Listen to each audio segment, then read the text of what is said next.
오늘은 로마서 9장 1절부터 33절을 본문으로 해서 말씀을 드리겠습니다. 8장 마지막에 우리 주 예수 그리스도 안에 있는 하나님의 사랑에서 우리를 끊을 수 없다. 이 말씀은 이제 하나님과 우리는 아버지와 자녀의 관계가 됐습니다. 자식이 아버지를 떠날 수 없고 아버지가 자식을 버릴 수 없다는 이야기입니다. 그래서 이제 바울이 이것을 깨닫고 나서 9장에 가서 내가 그리스도 안에서 참말을 하고 거짓말을 아니하노라.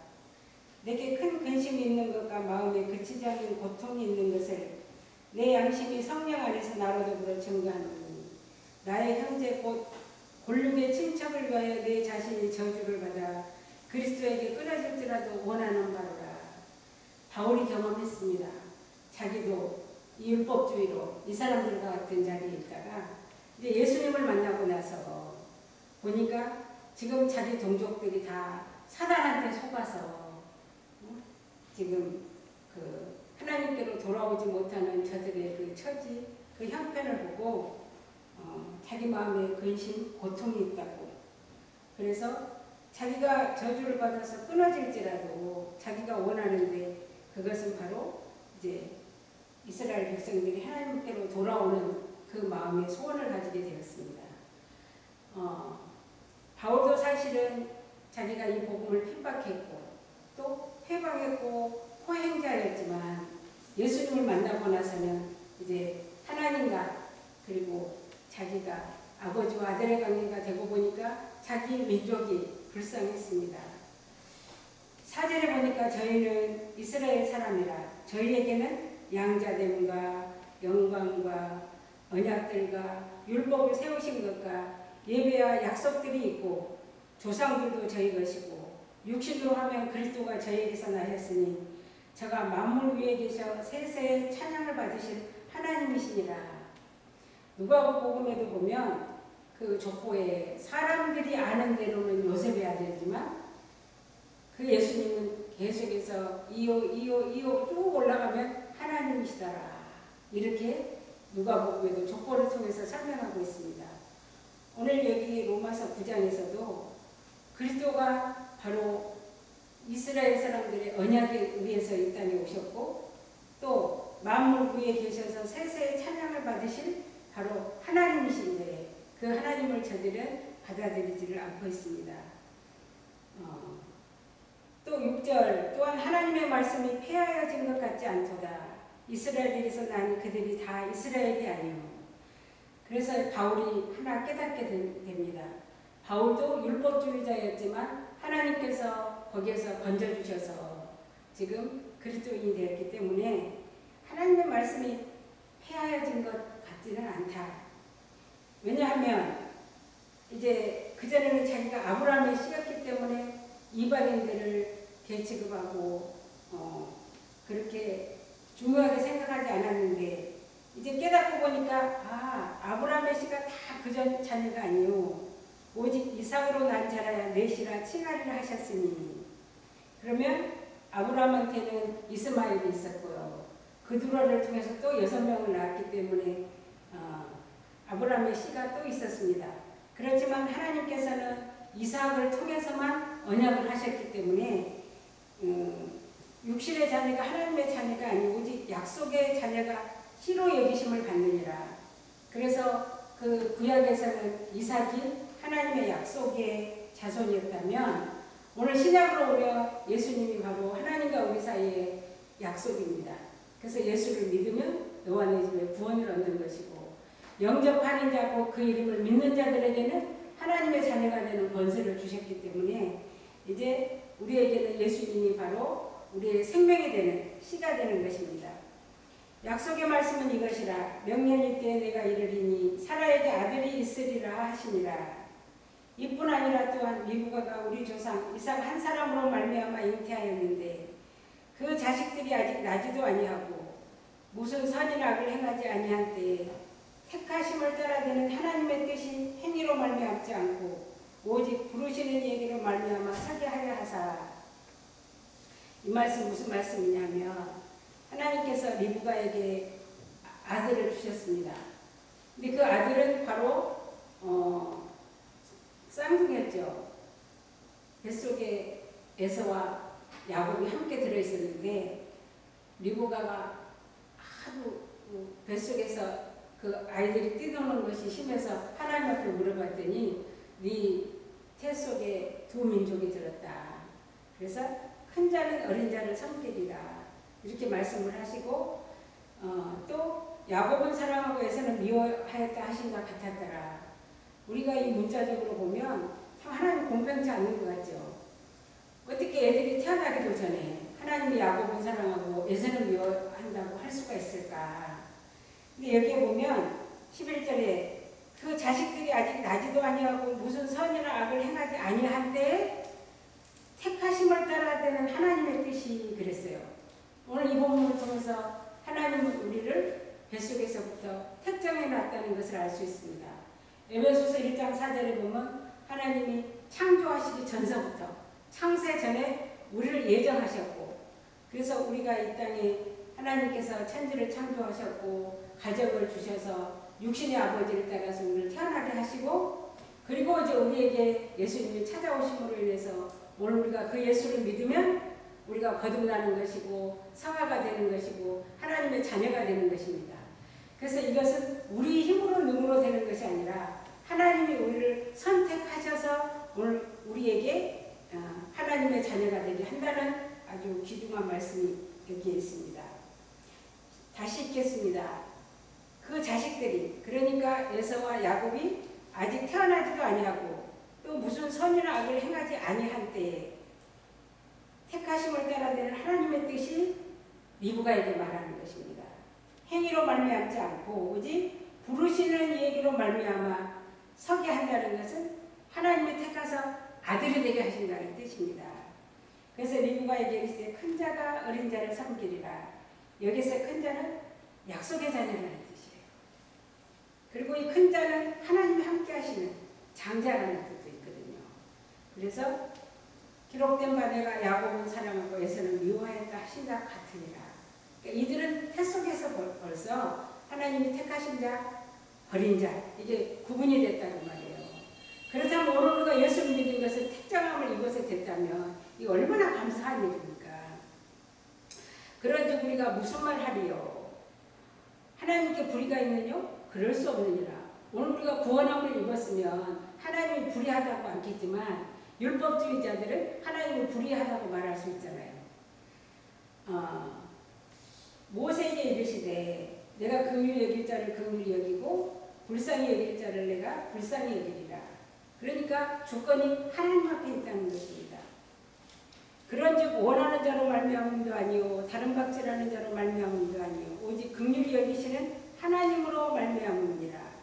우리가 하나님이 아들이 되는 것은 우리가 무슨 노력을 하고 우리가 원하고 열심히 다른 박질한다는 거예요. 열심히 하나님의 일을 하고 그래서 아들이 되는 것이 아니라 긍휼히 여기시는 하나님이 긍휼히 여기시는 그 하나님으로 말미암아 아들과 아버지의 관계가 이루어진다는 것입니다.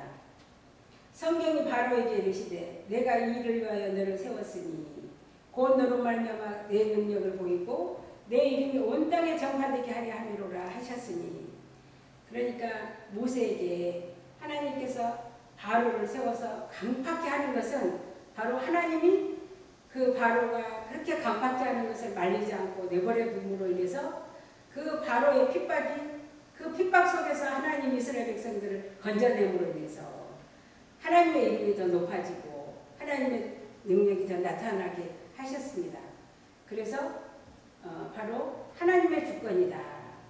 그런즉 하나님께서 하시고자 하는 자를 긍휼히 여기시고 하고자 하시는 자를 강팍케 하시느니라.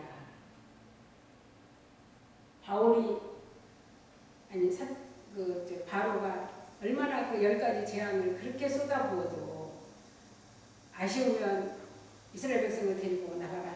남정네만 데리고 나가라. 하지만 문제가 해결되면 또 안 된다고 하고 안 된다고 해서 결국 끝에 가서는 10번째 재앙으로 그 장자가 다 죽는 재앙을 통해서 항복하고 이제 이스라엘 백성들을 내주는 일이 있었습니다. 그때 보면 이렇게 하나님께서 바로는 강팍해 하니까 하나님이 결국 바로를 버림받은 거예요. 또 긍휼히 여기는 이스라엘 백성들은 다 구원을 하셨거든요. 혹 내가 내게 말하기를 그러면 하나님이 어찌하여 허물하시느뇨 누가 그 뜻을 대적하느니 이 사람아 내가 네게 감히 하나님을 힐문하느뇨 지음을 받은 물건이 지은 자에게 어찌 나를 이같이 만들었느냐 말하겠느뇨 토기장이가 진흙 한 덩이로 하나는 귀 쓸 그릇을 하나는 천이 쓸 그릇을 만드는 본이 없느냐 만일 하나님이 그 진노를 보이시고 그 능력을 알게 하고자 하사 멸하기로 준비된 진노의 그릇을 오래 참으심으로 관용하시고 사실 바로를 통해서 이제 이스라엘 백성들을 출애굽할 때 심판하는 그 일이 하나님의 진노거든요. 그래서 그 진노를 통해서 하나님의 능력을 알게 한다. 그 진노를 통해서 애굽에는 하나님이 벌을 내리시고 이스라엘 백성들이 살고 있는 고센 땅에는 그 출애굽하는 날도 계도 짓지 않았다 그랬거든요. 이렇게 해서 하나님이 멸하기로 준비된 진노의 그릇을 오래 참아서 간용을 해서 그나마 그렇게 출애굽을 했다. 또한 영광 받기로 예비하신 바 긍휼의 그릇에 대하여 그러면 오늘 여기 긍휼의 그릇은 바로로부터 출애굽을 할 수 있도록 하나님께서 이스라엘 백성을 이끌어내신 그 사람들이 긍휼의 그릇도 되지만 오늘 이 본문을 통해서 오늘 우리도 긍휼의 그릇이 우리 안에 그 긍휼하신 하나님의 사랑이 우리 안에 들어와 있단 말이에요. 그래서 그 영광의 부요함을 알게 하고자 하셨을지라도 무슨 말을 하리요. 그러니까 우리가 이스라엘 백성들이 애굽에 있는 사람들은 다 심판을 받았지만 거기에서 이스라엘 백성들은 구원함을 받잖아요. 그런 것처럼 오늘 우리도 세상에 많은 사람들이 있지만 그리고 또 교회 안에 많은 사람들이 있어서 4절 말씀과 같이 저들에게 양자들과 언약들과 율법, 예배, 약속들이 다 있지만 진리를 받아들이지 않는 사람들이 있다는 말이에요. 이 사람들은 율법주의자들로 자기가 생각하는 신앙생활을 하기 때문에 진리를 받아들이지 않는 사람들이 있는데 오늘 그 영광의 부요함을 알게 하고자 하셨을지라도 무슨 말 하리요. 오늘 우리는 그 영광의 부요함이 우리 안에 들어와 있다는 말이에요. 그러니까 이게 정말 감사한 일이거든요. 이 그릇은 우리니 바로 오늘 우리 안에 이 긍휼을 하나님이 긍휼을 주셔서 곧 유대인 중에서뿐 아니라 이방인 중에서도 오늘 우리를 불러주셨습니다. 호세아의 글에도 이르기를 내가 내 백성 아닌 자를 내 백성이라 사랑치 아니한 자를 사랑한 자라 부르리라. 그러니까 호세아서에 이미 오늘 우리를 부르실 것을 예언해 놓으셨고 너희는 내 백성이 아니라 한 그곳에서 저희가 살아계신 하나님의 아들이라 부름을 얻으리라. 오늘 우리는 이방인들이었지만 우리가 하나님을 아버지라 부를 수 있도록 하나님께서 성령을 보내주셨고 우리가 하나님의 자녀가 되게 하신 것은 이미 구약성경에 예언해 놓으신 말씀을 응하신 것입니다. 또 이사야가 이스라엘에 관하여 외치되 이스라엘 문자손의 소가 비록 바다의 모래 같을지라도 남은 자만 구원을 얻으리니 주께서 땅 위에서 그 말씀을 이루사 필하시고 끝내시리라 하셨느니라. 그러니까 하나님은 아무리 이스라엘 백성들이 많이 있어도 그 언약의 백성들이 그 언약을 믿지 않는다면 그 사람들은 다 구원을 얻을 수 없고 남은 자만 구원을 얻는다. 그럼 오늘 우리가 또 남은 자가 됐거든요. 그래서 또한 이사야가 미리 말한 바 만일 만군의 주께서 우리에게 씨를 남겨두시지 아니하셨다면 오늘 씨는 말씀이거든요. 오늘 우리에게 말씀을 주시지 않았다면 우리가 소돔과 같이 되고 고모라와 같았으리라 한과 같으리라. 소돔과 고모라 사람들은 복음을 받아들이지 않았습니다.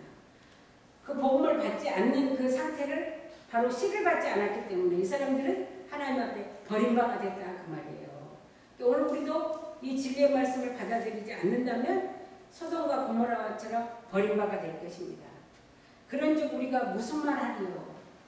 의를 쫓지 아니한 이방인들이 의를 얻었으니 곧 믿음에서 난 의다.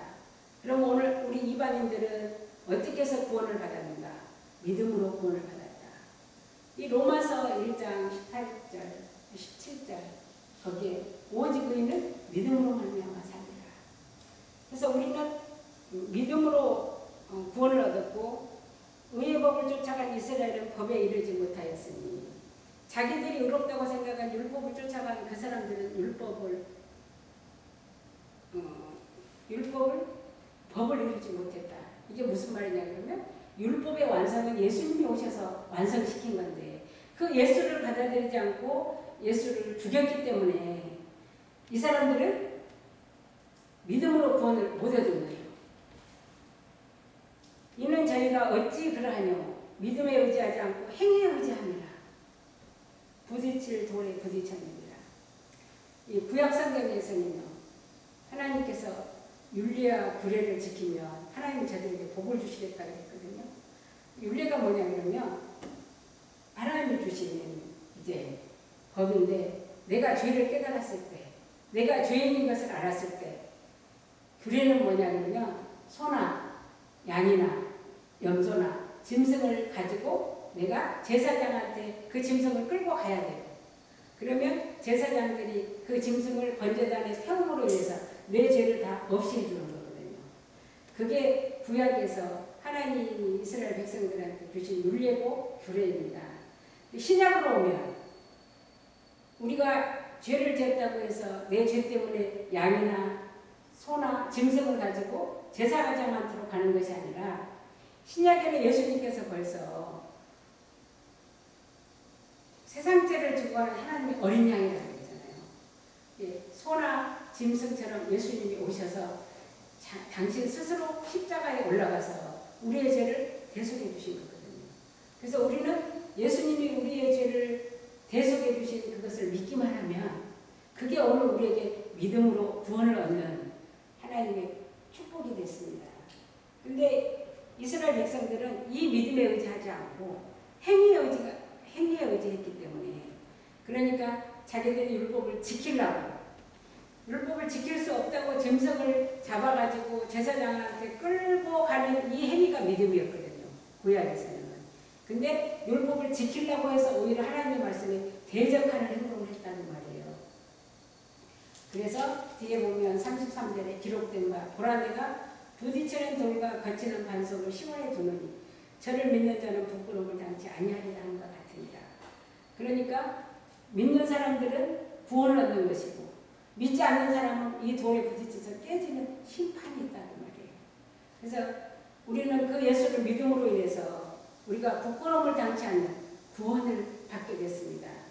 그래서 오늘 로마서 9장에서는 사도 바울이 자기 민족들에게 자기가 만난 그 예수, 그 진리를 정말로 받아들이기를 간절히 사모하는 마음으로 이 9장을 쓰면서 자기가 생각했던 그 아브라함에 약속했던 하나님이